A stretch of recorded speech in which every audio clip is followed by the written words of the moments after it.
Selam aleikum, a mundem dhikrin e mëngjesit me e bë edhe pas lindjes së diellit, Allahu të shpërbleft. Wa alaikumus salam wa rahmatullah. Amin, Allahu ju rujt edhe ju. Dhikrin e mëngjesit dhe mbrëmjes, normal, mund ta bësh pra pas faljes namazit deri në lindjen e diellit, por ka dietar që thonë edhe pas lindjes diellit, pra po ashtu dhikrin e mbrëmjes, pra para perëndimit të diellit, Zoti i Gjëtësisë thot në Kur'an: "Wasabbih bihamdi rabbika qabla tulu'i ash-shamsi wa qabla ghurubiha."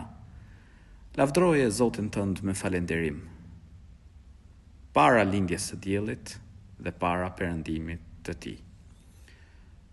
Gjithsesi, çështja është e gjerë, pra e bën pas namazit sabahut deri në lindjen e diellit ose edhe më vonë, nuk ka problem.